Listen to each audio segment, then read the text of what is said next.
요한계시록 6장 1절부터 17절까지 한 절씩 교독하겠습니다. 내가 보매 어린 양이 7인 중에 하나를 떼시는데 그때 내가 들으니 내 생물 중에 하나가 우레소리같이 말하되 오라 하기로, 이에 내가 보니 흰 말이 있는데 그 탄 자가 활을 가졌고 면류관을 받고 나아가서 이기고 또 이기려고 하더라. 둘째 인을 떼실 때 내가 들으니 둘째 생물이 말하되 오라 하니, 이에 다른 붉은 말이 나오더라. 그 탄 자가 허락을 받아 땅에서 화평을 제하여 버리며 서로 죽이게 하고 또 큰 칼을 받았더라. 셋째 인을 떼실 때 내가 들으니 셋째 생물이 말하되 오라 하기로, 내가 보니 검은 말이 나오는데 그 탄 자가 손에 저울을 가졌더라. 내가 내 생물 사이로부터 나는 듯한 음성을 들으니 이르되 한 데나리온의 밀 한 대요 한 데나리온의 보리 석 대로다. 또 감람류와 포도주는 해치지 말라 하더라. 넷째 인을 떼실 때 내가 넷째 생물의 음성을 들으니 말하되 오라 하기로, 내가 봄에 청황색 말이 나오는데 그 탄 자의 이름은 사망이니 음부가 그 뒤를 따르더라. 그들이 땅 4분의 1의 권세를 얻어 검과 흉령과 사망과 땅의 짐승들로서 죽이더라. 다섯째 인을 떼실 때 내가 보니 하나님의 말씀과 그들이 가진 증거로 말미암아 죽임을 당한 영혼들이 제단 아래에 있어 큰 소리로 불러 이르되 거룩하고 참되신 대주제여, 땅에 거하는 자들을 심판하여 우리 피를 갚아주지 아니하시기를 어느 때까지 하시려 하나이까 하니, 각각 그들에게 흰 두루마기를 주시며 이르시되 아직 잠시 동안 쉬되 그들의 동무종들과 형제들도 자기처럼 죽임을 당하여 그 수가 차기까지 하라 하시더라. 내가 보니 여섯째 인을 떼실 때 큰 지진이 나며 해가 검은 털로 짠 상복같이 검어지고 달은 온통 피같이 되며 하늘의 별들이 무화과 나무가 대풍에 흔들려 설익은 열매가 떨어지는 것 같이 땅에 떨어지며 하늘은 두루마리가 말리는 것 같이 떠나가고 각 산과 섬이 제자리에서 옮겨지매 땅의 임금들과 왕족들과 장군들과 부자들과 강한 자들과 모든 종과 자유인이 굴과 산들의 바위 틈에 숨어 산들과 바위에게 말하되 우리 위에 떨어져 보좌에 앉으신 이의 얼굴에서와 그 어린 양의 진노에서 우리를 가리라. 그들의 진노에 큰 날이 이르렀으니 누가 능히 서리요 하더라. 6장은 이제 첫 번째 인 심판의 첫 번째부터 여섯 번째까지의 심판에 대한 내용들이 나타나고요. 마지막 7번째 인이 떼는 장면은 이제 8장에 가서 기록됩니다. 이 땅에서 일어나는 사건, 그 심판이 어떠한 일들이 있는지가 기록되어 있는 장이 6장인데요. 첫 번째 인을 보면 어린 양은 예수님이시죠. 그 예수님께서 두루마리를 가져오십니다. 우리가 어제 보았던 것처럼 그 두루마리에 그 인을 떼실 수 있는 분은 유일한 예수님 뿐이셨죠. 그 예수님께서 두루마리를 가져오셔서 첫 번째 봉인된 것을 떼시는 그런 장면이 나옵니다. 그 역사를 주관하시는 유일한 분이 예수님이시고 그 명령에 의해서 이제 그 일이 하나하나 진행되고 있다는 것을 생각해 볼 수 있어요. 보좌에 있었던 네 생물이 이제 첫 번째부터 네 번째 인을 떼는 장면까지 나오는데, 오늘 첫 번째 인을 뗄 때 그 첫 번째 그 생물의 하나가 말을 해요. 예수님의 그 말을 이제 명령을 받은 거죠. 예수님의 명령을 받고 나서 그 명령을 전달하는 자로서의 그 사명을 감당하는 것이 이제 생물 중에 하나가 그 역할을 감당하게 됩니다. 그 말로 우레소리와 같았다 이렇게 되어 있어요. 그 말 자체에 있어서 큰 영광과 어떤 능력과 권세가 있었다는 것을 생각해 볼 수 있겠죠. 하나님의 명령, 그것을 전달하는 자로서의 그 하나님의 그 마음과 그 표현들을 그대로 전달하면서 그것이 우레소리와 같은 말로서 표현되고 있어요. 오라라고 합니다. 그 명령을 받아서 전달했을 때 누구를 부르고 있냐면, 이제 명령을 전달하면 그 명령을 집행해야 될 누가 필요하겠죠. 그 집행해야 될 사람을 부르는 거예요. 그래서 심판을 집행해야 되는 말탄자를 부르는 그 소식이 이제 들려지고 있습니다. 이 패턴이 첫 번째 인을 떼는 데서부터 네 번째 인을 떼는 때까지 이 패턴이 계속해서 반복이 돼요. 먼저는 예수님께서 명령을 하시고 그 명령을 전달받은 그 사람이 이제 그 말을 탄 자에게 그 말을 전하고 그 말 탄 자가 그 명령에 집행하는, 심판을 행하는 일들을 이제 반복해서 얘기하고 있습니다. 첫 번째 나타나고 있는 흰 말, 이 희다라고 하는 표현 자체가 계시록 안에서는 굉장히 긍정적인 이미지로 그렇게 기록되는 것을 확인할 수 있는데, 나중에서 우리가 끝에 가서 보겠지만 계시록 19장에 보면 예수님을 백마 탄 자로 그렇게 기록하고 있거든요. 그래서 이 흰 말을 탄 자가 누구인가 라고 하는 것에 대한 해석을 할 때 어떤 사람은 이분이 예수 그리스도라 이렇게 해석을 하기도 해요. 그런데 예수님이라고 그렇게 해석하기보다는 앞에서 말씀드렸던 것처럼 그 말을 탄 자는 그 예수님의 명령을 따라서 집행하는 그런 사람이기 때문에 심판을 집행하는 자로 그렇게 해석하는 것이 좋겠죠. 그래서 말을 탄 자, 말이라고 하는 것은 굉장히 어떤 용맹의 상징, 그리고 빠른 어떤 그런 동물이잖아요. 그래서 성경에서는 말을 이렇게 할 때는 전쟁의 이미지로 사용할 때 보통 말을 사용해요. 그리고 우리가 본 이 첫 번째 인을 떼는 장면에서는 활이라고 하는 도구가 나오죠.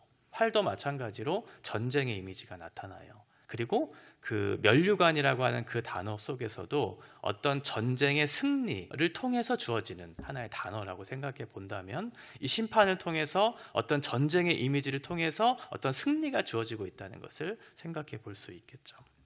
이 전쟁의 이미지는 어떤 심판이 행해지고 있고 그 심판을 당하는 사람이 있다는 것을 생각해 볼 수 있어요.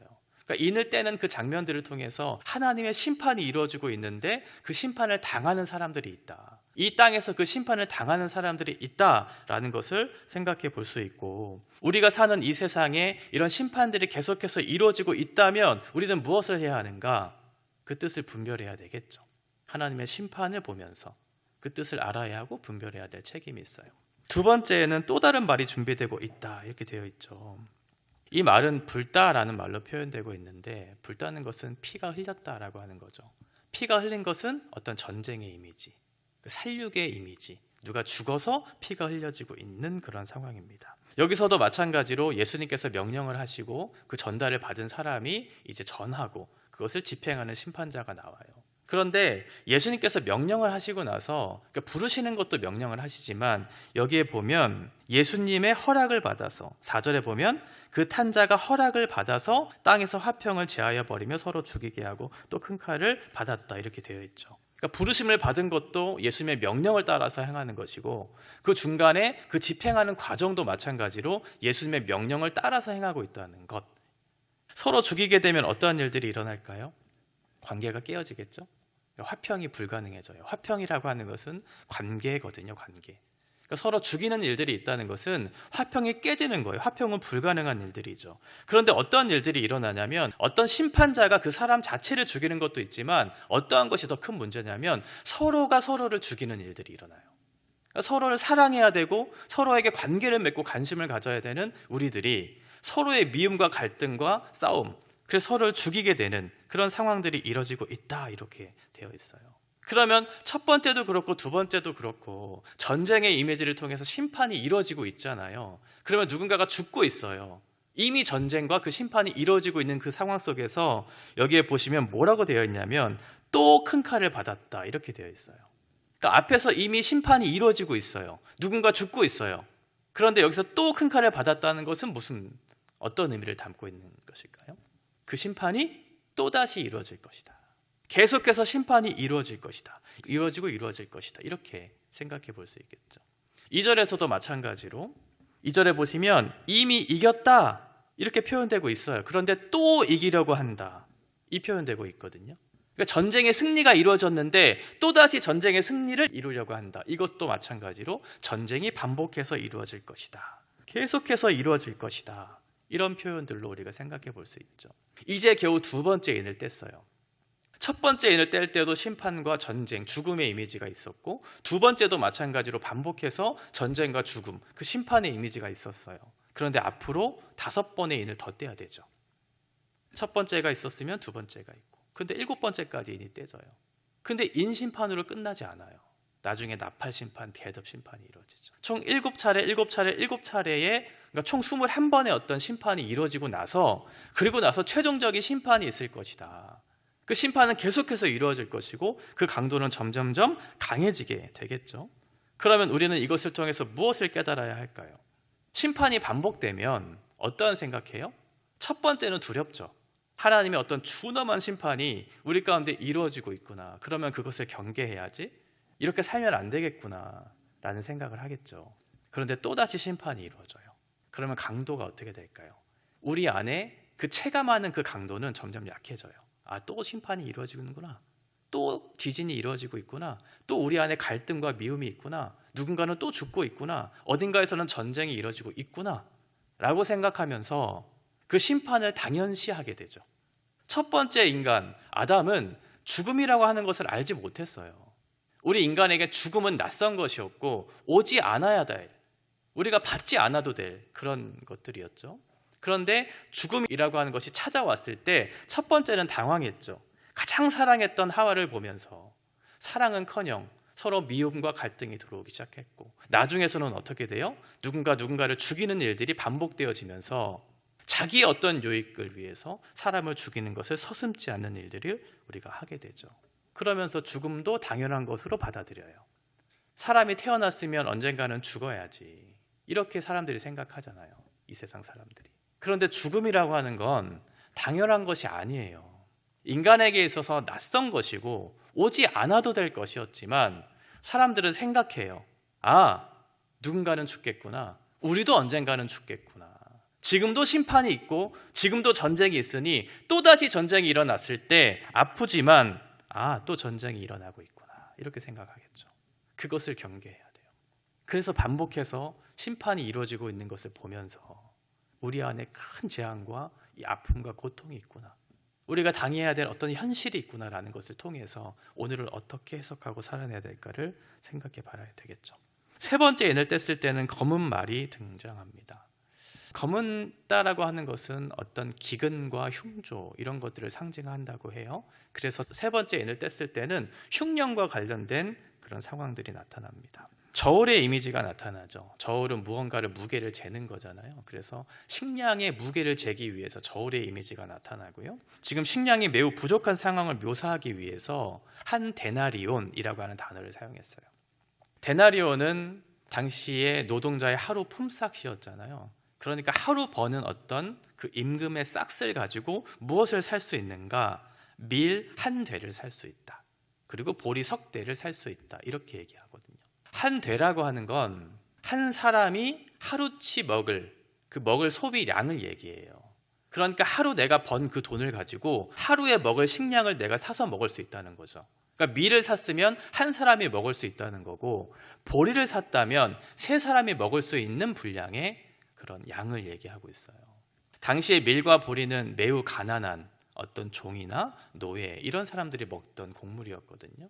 가장 저급한 가장 낮은 수준의 그런 곡식을 먹어도 하루의 소비량만 먹을 수 있는, 어떤 사람이 가장이에요. 그러면 그 가족을 부양하려면 하루치를 가지고 세 사람만 먹일 수 있는 분량이었잖아요. 보리를 사도. 그만큼 굉장히 어려운 상황에 직면하고 있는 그런 상황이라는 거예요.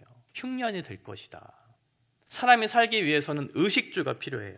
그런데 지금 얘기하고 있는 건 단순히 식만 해결하는 거죠.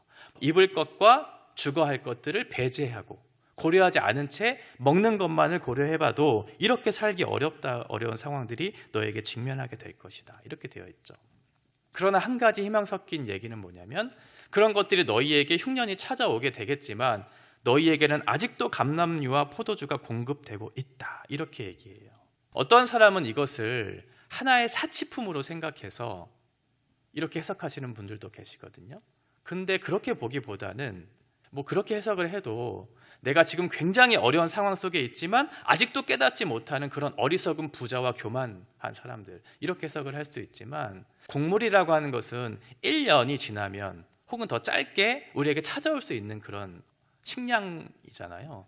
그런데 감람류와 포도주 같은 경우는 나무에서 나오는 것이기 때문에 이것을 만약 제하여 버린다면 어떠한 일들이 일어날까요? 조금 더 그 기간이 길어지겠죠. 그러니까 1년의 또는 몇 개월의 그런 식량에 우리가 찾아올 어떤 것들을 기근이 찾아왔을 때보다는 더 큰 고통이 찾아올 것에 대한, 그러니까 그것을 제하여 버리지 않는 하나님의 자비의 손길로 해석해 볼 수 있겠죠.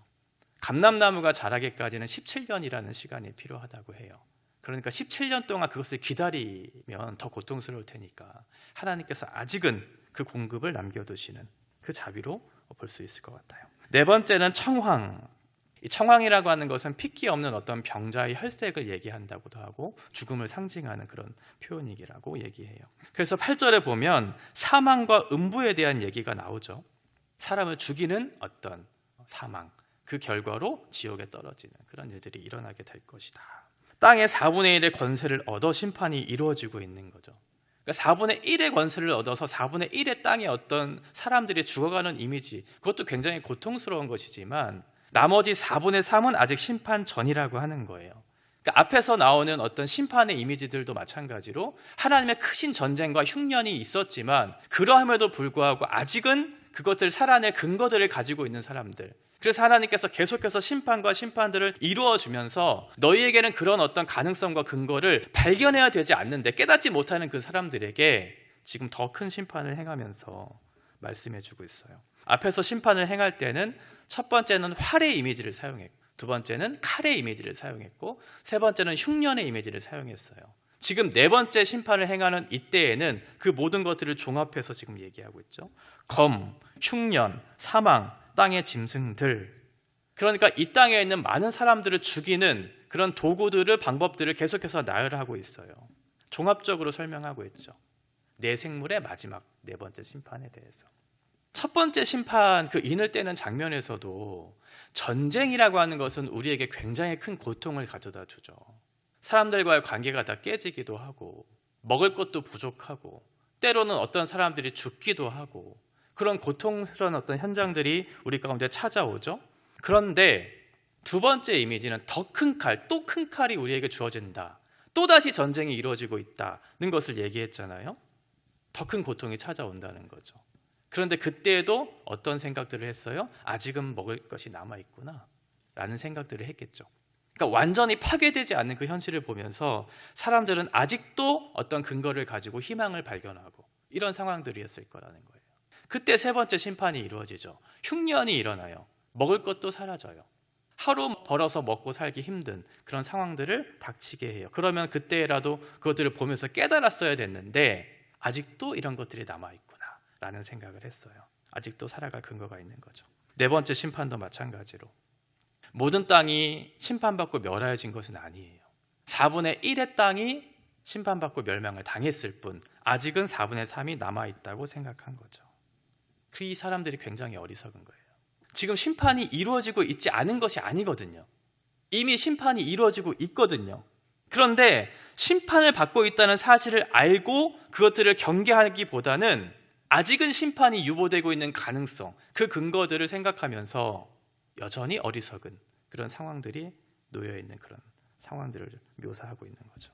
다섯 번째 인을 떼는 장면은 앞에서의 사건과는 좀 다른 이제 성도들이 당하는 어떤 고통스러운 어떤 현실들에 대해서 얘기하고 있어요. 말씀을 가지고 있는 사람들, 하나님께서 선포하신 말씀을 가지고 있는 사람들, 그리고 그들이 가진 증거, 이들이 가진 증거가 뭘까요? 예수님께서 보여주신 말과 행위, 이런 것들이겠죠. 그러니까 하나님께서 주신 말씀을 가지고 있고 예수 그리스도의 행하심에 대한 믿음을 가지고 있는 성도들, 이 사람들이 그것들을 가졌다는 이유로 인해서 순교를 당하고 있는 그런 상황이에요. 죽임을 당하고 있는 사람들이죠. 그래서 그들은 제단 아래에 있다. 제단 아래에 있다는 것은 희생의 피, 순교의 피가 그 제단에 뿌려졌다는 거거든요. 그러니까 하나님의 말씀을 가지고 있고 예수 그리스도를 믿음으로 그 발자취를 따르고 있는 그 사람들이 당해야 하는 현실이 뭐냐면 이 땅에서 하나님을 대적하는 그 사람들로부터 순교를 당하는, 그래서 피를 흘리게 되는, 순교의 피를 흘리게 되는 그런 일들이 있을 것이다. 이 사람들이 예수님을 부르고 있는 거예요. 큰 소리로 부르고 있는 거예요. 거룩하신 하나님, 참되신 하나님, 대주제이신 하나님, 거짓이 없으시고 진실하시고 역사의 주관자이신 예수님, 이들에게 이 예수님을 부르면서 탄원하듯이 지금 기도하고 있는 거죠. 땅에 거하는 그들을 심판하여 주십시오.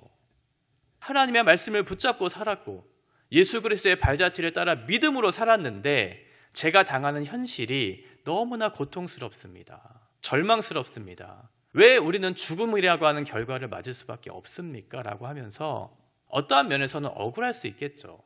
그런 순교의 피를 흘리고 있는 그 사람들이 하나님 앞에, 예수 그리스도 앞에 탄원하는 거예요. 거룩하신 주님, 참되신 주님, 이 세상을 주관하시는 대주제시요, 이 땅에 거하는 자들, 이 땅에 거하는 자들은 누굴까요?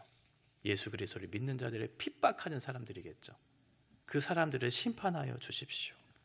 이 사람들은 이미 하늘에 있거든요. 사실 천국에 있는 사람들이에요.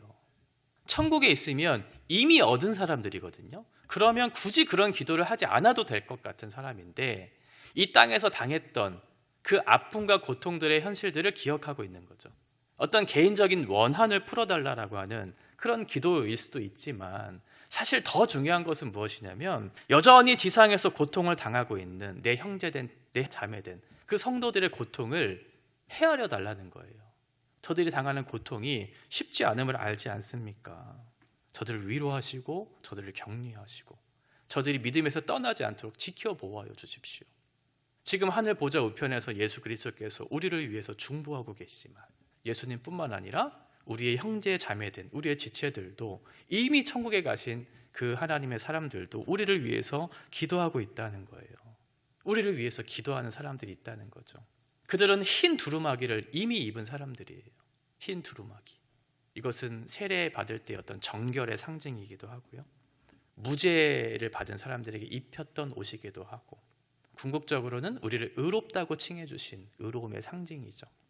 이 사람들, 하나님의 사람들, 의롭다고 칭함을 받은 그 사람들에게 하나님께서 흰 두루마리를 입혀주시죠. 이 땅에서는 억울한 순교, 억울한 고통, 형벌을 받았다고 생각하는 그 사람들에게 하나님께서 각각의 사람들에게 그 흰 두루마리를 입혀주세요. 찾아가셔서 위로해 주시는 거죠. 잘했다, 수고했다, 이제 참 안식을 누려라 라고 하면서 그들에게 찾아와 흰 두루마리의 선물을 주시는 거예요. 그 영광스러운 옷을 입혀주시면서 너는 의로운 자다, 내가 너를 기다렸다, 이렇게 얘기하고 있는 거죠. 그 날을 고대하는 거죠. 그러면서 우리에게 말하는 것이 뭐냐면 너뿐만 아니라 앞으로도 계속해서 지상에 있는 이 땅에 있는 많은 성도들이 죽임을 당하게 될 것이다, 그칠 수는 없다라고 하면서 어느 때까지 그것이 이루어지겠습니까? 라고 그렇게 질문했을 때 언제까지 그 일이 이루어지냐면 수가 차기까지 이렇게 표현되고 있지만 원문에서는 수라는 말이 없어요. 어떤 숫자적인 의미가 아니고 충만해질 때까지, 그러니까 문자적인 14만 4천의 어떤 물리적인 숫자를 얘기하는 것이 아니고 충만한 수가, 충만한 때가 이루어질 그때에 그 날이 이루어질 것이다. 너희는 내 마음을 잘 헤아려라. 성도이기 때문에 핍박을 받아야 될 때도 있죠. 성도라는 이유 때문에 순교를 당해야 될 때도 있어요. 근데 예수님께서 우리에게 말씀해 주시는 거예요. 너희는 내 마음을 잘 헤아려라. 네가 고통을 당하고 있지만 언젠가는 내가 너에게 흰 두루마기를 입혀줄 것이고 각 사람에게 그것을 입혀주심으로 참된 위로와 안식이 있다는 것을 가르쳐줄 것이다. 우리도 그럴 때 있잖아요. 성도이기 때문에 당해야 하는 핍박과 어려움들이 있죠. 그것은 과거의 사건이 아니에요. 지금도 일어나고 있어요. 앞으로도 일어날 일이에요. 그러나 그것이 끝이 아니고 우리의 탄원을 들으시는 하나님께서 최후의 심판 때 우리를 신원해 주실 것이고 우리를 위로해 줄 것이죠. 이것을 기억하면서 우리가 이 땅을 살아가야 되는 사람들입니다. 마지막 6번째는 이제 자연재해들이 일어나요. 땅에 큰 지진이 일어나고 하늘에서 해가 검어지고 달이 피같이 이루어진다. 요엘 2장 31절에 보면 그 마지막 때 종말이 이르기 전에 징조에 대해서 설명을 하는데 여호와의 크고 두려운 날이 이르기 전에 해가 어두워지고 달이 핏빛같이 변하리라.